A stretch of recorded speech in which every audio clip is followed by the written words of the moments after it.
আজি ৰাষ্ট্ৰীয় বিজ্ঞান দিৱস ভাৰতবাসীৰ কাৰণে এটা খুব গৌৰৱৰ কথা। এইটো কাৰণে কৈছোঁ যে বিজ্ঞানটো জনপ্ৰিয় কৰিবৰ কাৰণে বিজ্ঞানটো খুব কঠিন ছাবজেক্ট বুলি সকলো ভাবি থাকে, তেনেকুৱা নহয়। আমাৰ মিছাইল মেন APJ আব্দুল কালামে এখন সভাত কৈছিল এটা কথা যে প্ৰথম যেতিয়া CV ৰমন লণ্ডনৰ পৰা কেলকাতালৈ আহিছিলে, সাগৰত আহোঁতে তেওঁ সাগৰৰ পানী নীলা দেখিলে। দেখাৰ পিছতেই চালে যে কিয় নীলা, কিয় শব্দটোৰ পৰা আৰম্ভ হৈ গ'ল। তাৰপিছতে তেওঁ নবেল বঁটা পালে সক্ষম হ'ল 1930 চনত। গতিকে আজিৰ দিনটোতে তেওঁ ৰমন প্ৰভাৱ, যিটো ৰমন এফেক্ট বুলি কয়, ৰমন এফেক্টটো এনেকুৱা যে পোহৰ যেতিয়া কণিকাবিলাক পাৰ হৈ যাব, পোহৰৰ বিভিন্ন ৱেভত যায়, মানে তৰংগত যায়। গতিকে প্ৰতিটো তৰংগলৈ বেলেগ বেলেগ স্কেটাৰিং হৈ যায়। তাক লৈ এতিয়া ৰমন স্কেনাৰ ওলাইছে, সেইটো ক'ত প্ৰয়োগ নহয়। বিজ্ঞানৰ প্ৰতিটো ক্ষেত্ৰতে প্ৰয়োগ হয়। আপুনি মেডিকেল ছায়েন্সতে হওক বা স্পেচত হওক বা কিবা যদি ডিটেক্ট কৰিব লাগে কিবা কেমিকেল, সেইটো ডিটেক্ট কৰিবৰ কাৰণে ব্যৱহাৰ হয়। আজিকালি লেটেষ্ট টেকন'লজিত 20 ছেকেণ্ডৰ ভিতৰত সেইটো ডিটেক্ট হৈ যায়।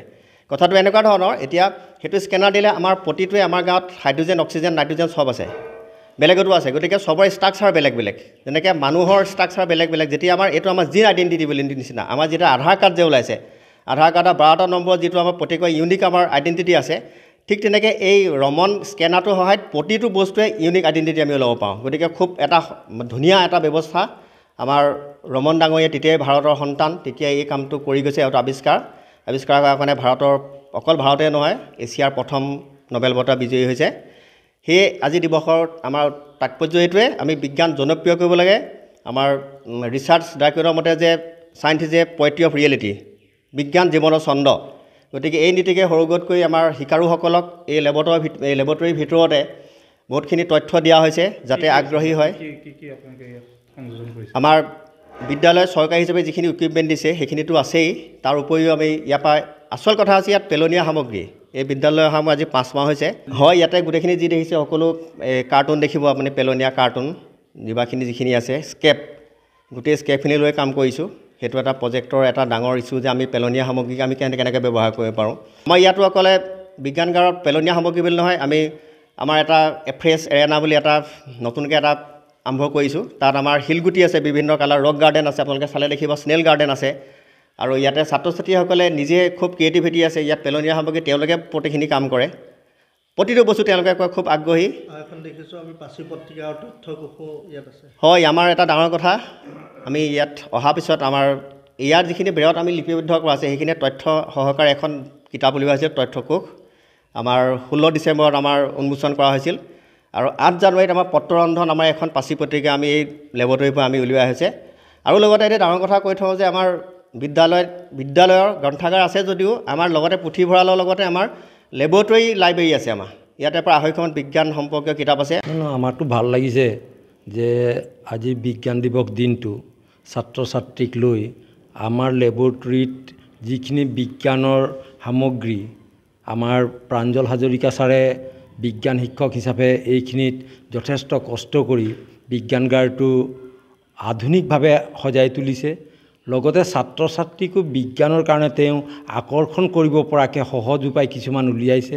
যিবিলাক পেলনীয়া বস্তুবিলাক ছাত্ৰ ছাত্ৰীক সংগ্ৰহ কৰাই তাৰ পৰাই বিজ্ঞানৰ অনুভৱটো সৃষ্টি কৰিছে। আমি এইকাৰণে আমাৰ বিদ্যালয় পাহাৰৰ পৰা হাজৰিকা ছাৰক আমি ধন্যবাদ জনাইছোঁ। দিনটোত আমি বিচাৰোঁ যে ছাত্ৰ ছাত্ৰীসকলে এই বিজ্ঞান দিৱসৰ দিনটোত বিজ্ঞানক অন্তঃকৰণৰ সৈতে ভাল পাবলৈ শিকক, বিজ্ঞানক ভয় নাখায়। বিজ্ঞানক যদি পৰ্যবেক্ষণ কৰিবলৈ শিকে, শিক্ষকে যদি ছাত্ৰ ছাত্ৰীক পৰ্যবেক্ষণ আৰু বিশ্লেষণ কৰিবলৈ শিকায়, তেতিয়াহ'লে ছাত্ৰ ছাত্ৰী অতি সহজে বিজ্ঞানক আঁকোৱালি ল'ব। বহুতে ভয় খায়, কিন্তু বিজ্ঞানত ভয়ৰ কোনো কাৰণ নাই। তাত বিশ্লেষণ আৰু পৰ্যবেক্ষণ হাতে কামে কৰিবলৈ গ'লেই তেওঁলোকে আকৰ্ষণীয় হ'ব আৰু বিজ্ঞানৰ প্ৰতি ভয় ভাৱটো তেওঁলোকৰ নাইকিয়া হ'ব।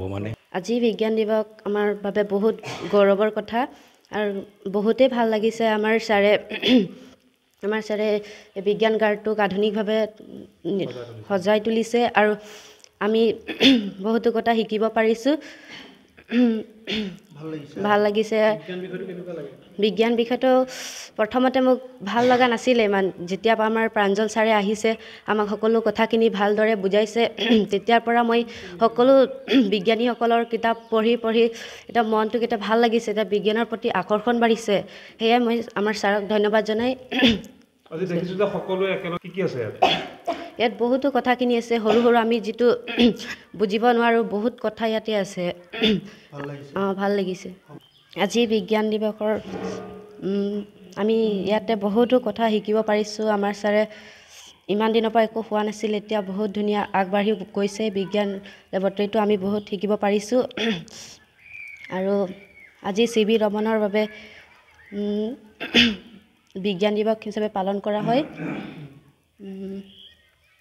ভাল লাগে অঁ বহুত ভাল লাগে আমাক বিভিন্ন বিষয়ৰ মাজত বিজ্ঞান বিষয়টো ভাল লাগে কিয় ভাল লাগে মানে আমি বহুত বহুত সৰলভাৱে বুজিব পাওঁ এইটো ধুনীয়াকৈ বুজায় আমাৰ ছাৰে সেইবাবে ভালকৈ বুজিব